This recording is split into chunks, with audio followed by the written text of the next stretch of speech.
అదే RTV app వార్తల్ని క్షణాల్లో చదివే అవకాశం ఉంటుంది. ఒక న్యూస్ పేపర్, ఒక టెలివిజన్ ఛానల్ మీ చేతుల్లో ఎప్పుడూ ఉంటాయి.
శాశ్వతమైన పరిష్కారం శాశ్వతమైన పరిష్కారం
ఈ శాంతినగర్ గల్లీలో కుంట ఉండటం వలన ఒకప్పుడు ఈ కుంటల నీళ్ళు తానం చేస్తుంటుంది. నీళ్లు మంచిగా ఉండే, ఇప్పుడు మొత్తం కలుస్తాము మోరి నీళ్లు గల్లీ అక్కడిక్కడ నీళ్ళు వచ్చి మొత్తం శాంతినగర్లో మొత్తం విశ్వజరాలతోటి మనుషులు చనిపోతున్నారు. మరీ ఘోరంగా అయిపోయింది. మరి ఈ కుంటను శాస్త్రంగా బంద్ అనేది, లేకుంటే దీన్ని మొత్తం మట్టి పోసి మొరం పోసి తీసేయాలి, లేకుంటే కలుస్తాం నీళ్ళని కలగకుండా చేయండి.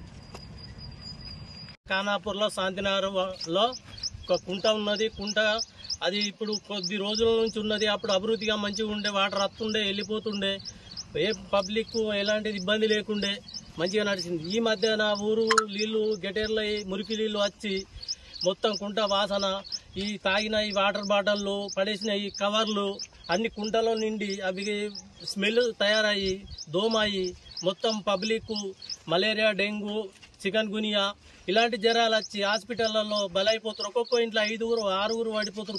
కుటుంబమే ఇది పట్టించుకోవాలని మేము ఎంతమందికి చెప్పినా గానీ పట్టించుకుంటలేరు. ఇప్పటికీ 4-5 సంవత్సరాల నుంచి మేము ఇదే చెప్పడం జరుగుతుంది కానీ ఎవరు దీన్ని అభివృద్ధిగా దీన్ని చెత్త చేసుకుంటలేరు.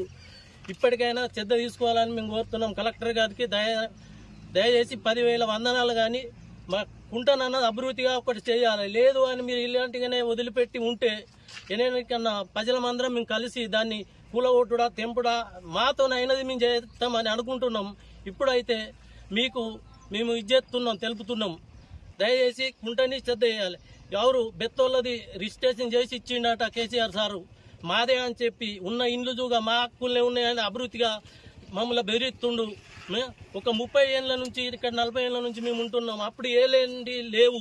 ఇవాళ బెత్త సురేష్ గారు వచ్చి ఇక్కడ బాగా డిమాండ్ కొద్ది లేని కందకాలు దవ్వుడు, లేని మోర్లు చేసుడు, వాళ్ళ అభివృద్ధి కోసం ఎత్తున్నా, వాళ్ళ కులం అభివృద్ధి కోసమే. కానీ మరి ఇక్కడ ప్రజలేమవుతారు అని ఆలోచిస్తలేడు. వీటికి 2-3 సంవత్సరాల నుంచి అయినతోనే నడుస్తుంది మొత్తం. ఇక్కడ మొత్తం దీనికి కారణమే అయినా మరి అభివృద్ధి చేసి కుంట్ల జిమ్మలు పట్టుకొని బతకంగా మేము వద్దలే అంటలేము. కానీ కాకపోతే కుంటంజుగా నీళ్ళు వెళ్ళిపోవడం వచ్చడం ఇలాంటివి జరగాలి. ఇంతకు ముందు ఒకప్పుడు జగన్నాథరావు దురానాయక్ అయిన మరిన్ని వీడియోస్ కోసం ఛానల్ ని సబ్స్క్రైబ్ చేయండి, లేటెస్ట్ అప్డేట్స్ కోసం వాట్సాప్ ఛానల్ ని ఫాలో చేయండి అండ్ లింక్ డిస్క్రిప్షన్ లో ఉంది.